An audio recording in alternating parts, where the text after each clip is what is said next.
right, so let's begin the show. And on the show today, we'll be talking about mid caps. In fact, we'll be analyzing the way the performance has differed.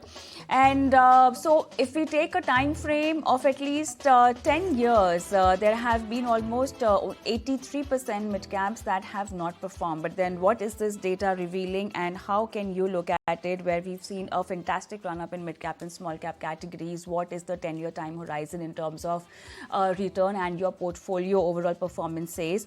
Discuss more on this. I have with me Piyush Chandra from IIFL Securities. Piyush Chandra, Head Mutual Fund Products, IIFL Securities. Piyush, hi, good evening and welcome to the show. All right, so first of all, I want to understand, is it right to look at 10 years time frame as far as mid-cap performance is concerned? I think 10 years is a good time frame to look at any fund, for that matter, mid-cap or small cap. All right. So when we talk about a 10 years time frame and we look at the performance as compared to the benchmark, where do you think are these mid caps lacking and why? So, couple of pointers that I just wanted to highlight. When I talk about any mid-cap fund, the idea is largely they'll invest in mid-caps, but will they fully invest in mid-cap? 100% of allocation will not go into mid-cap or small cap for that matter. There will be some allocation that will be made to some large caps as well. This is important because large caps will provide stability to the portfolio, and obviously it will also provide very good liquidity to the portfolio. If in case of any redemption requirement, the investment manager can actually rely on large caps to move in and out very swiftly. So, and we have seen in last 1 year, large caps haven't done really well. And when I'm talking about large caps, these are like, in a mid cap portfolio, you will have allocation in a very growth oriented or very stable names. So, and those kind of stocks haven't done really well in last 1 year. So that's why I think there is some drag in the overall mid cap schemes. But if you look at the performance of mid cap vis-a-vis the large cap, they've actually done fairly well in last 5 or 10 years. When we just compare it to the benchmark, okay, there are almost 18 mid-cap schemes which completed 10 years and 15 schemes which have failed to, beat the benchmark. So in a nutshell, there were only 3 large-cap, mid-cap schemes where we've seen the performance going beyond benchmark. So as you also rightly pointed out, in the longer time duration or time horizon, it is important for you to have a category which people say is very high risk, high reward, very volatile, mid cap and small cap. But when you want to churn that return out, when you want to have a return that's beating inflation, it's important that you have certain amount of exposure to these categories. Also, when we look at the performance and when we compare it to the benchmark, this entire year, how do you think it has fared? I mean, not comparing it with large cap, obviously they have not performed, but then just this year performance as compared to the benchmark. So let's look at certain parameters why funds don't perform, or largely mid cap fund don't perform. There can be many reasons to it. One is obviously, as we discussed, allocation in some large cap stocks which are not doing well, or some specific sectors or themes or businesses houses where these schemes have a small exposure or no exposure. Just to give an example, something like an Adani Group, the stocks have done very well, but most of the mutual fund scheme, have very minimal exposure to these companies. Similarly, from last year and a half, PSU banks are doing very well, but no, most of the funds don't have a good exposure to PSU banks. And obviously there are now regulatory restrictions as well. You can't go beyond 10% in a stock. If even due to mark to market, if the exposure goes beyond 10%, you need to cut down your exposure. And there are sector limits as well. So there are constraints for an investment manager. And when I'm talking about index or a mid cap index for that matter, or a mid cap total return index, there are three things that we need to keep in mind from a fund manager or an investment manager perspective as well. One is, in when a company declares a dividend, in case of a TRI or a total return index, the that dividend yield is also counted in the performance. While in a case of a mutual fund scheme, that dividend is actually a part of the cash component, which is lying idle in the portfolio, and the investment manager needs to deploy it. So, and obviously, the mutual fund schemes have a expense ratio as well.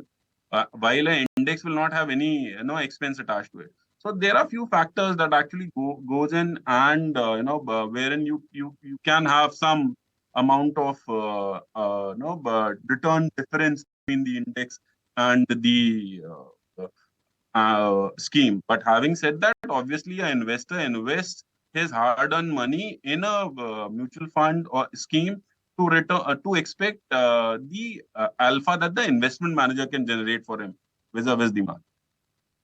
So, Piyush, now the question is, looking at the 10 years performance, is it also the time to exit certain funds where you have got the amount of return that you were waiting for so many years? So, couple of things, I want to highlight here. First is obviously, as you said, that if I have made returns, should I exit? It would depend on the goal for which you have made the investment. So, I would urge all the investors to keep an eye on their goal and decide the exit strategy. Keeping in mind the goal and not the volatility that happened, because volatility will keep on happening in the market. Sometimes, because of some reason, the fund might underperform. And when we are talking about 10-year or 5-year returns, we are talking about point to point return.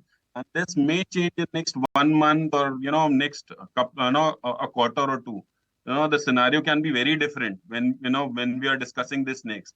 So this is a temporary phase. Obviously, at this point of time, it's a challenging time for an investment manager as well, wherein their funds are not doing very well. And if you actually look at it, when you're talking about like 18 funds and only 3 funds outperforming, it is not a problem of one scheme or two scheme. It's generally a problem in general, wherein there are investment managers at large which are actually not being able to beat the benchmark.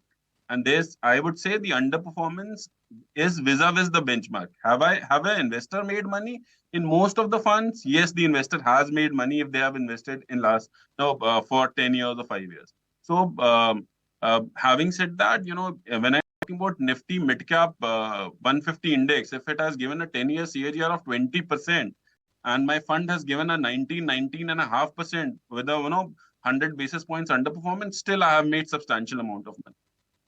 Right. So, Piyush, now going ahead, do you still think there is some steam left in mid cap and small cap? And is it the time to maybe just rebalance your portfolio as per market cap and shift slightly more or tilt more heavy towards large cap? Is it the time to do that now?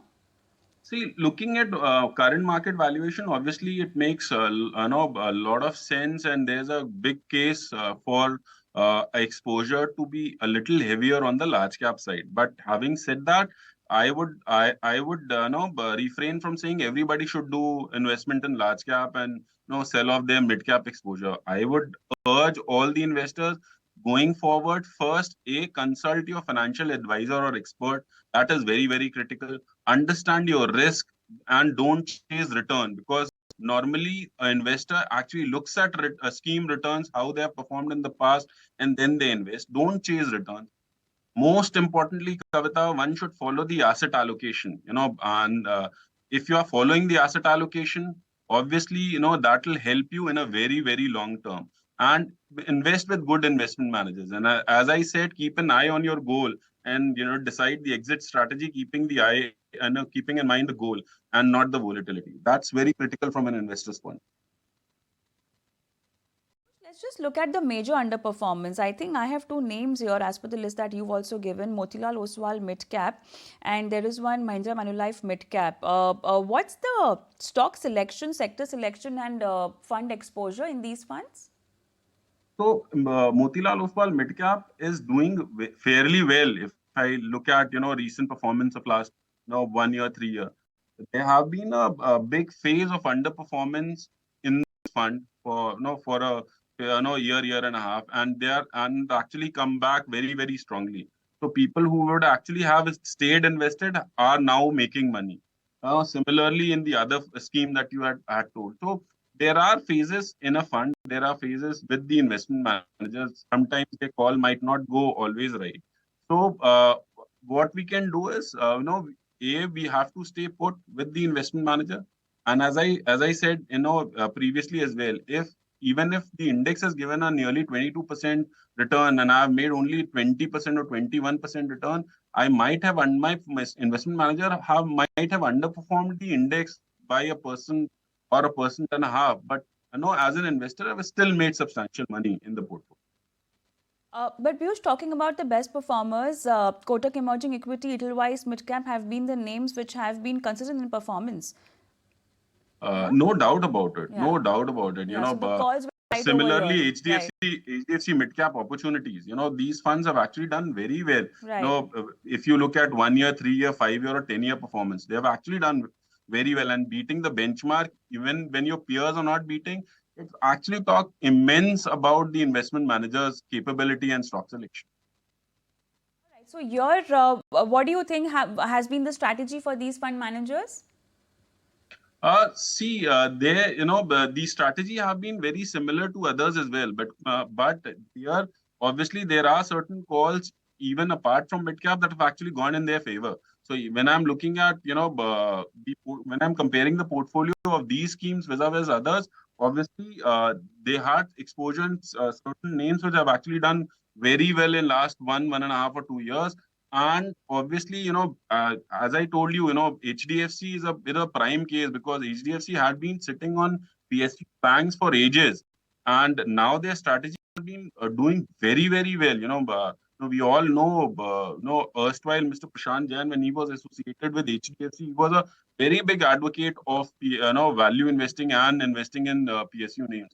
And their stock selection are paying rich dividends to them now.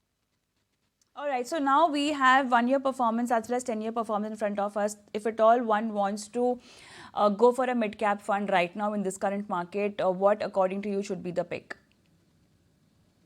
Scheme wise, as I said, I might give a couple of schemes right now, something like in a Kotak Emerging Equity or HDFC mid cap opportunities. But I would say understand your risk, consult your investment advisor first, and then pick and choose funds depending upon the risk appetite that you have. Because even in mid cap space or large cap space, you can have a very, very aggressive fund, and you can have a moderate aggressive mid cap fund as well. So depending upon the risk appetite of a person, you should allocate. And having said that, as I said earlier as well, if large caps currently are looking good or one should invest, there's not a very big case of past performance or 1 year performance in large cap. So no, look at the asset allocation, understand your risk, and then allocate in schemes. That is the key for any investment. I think that will be all. Thank you so much, Piyush, for being on the show and helping our viewers understand this category and the performance today. Thank you.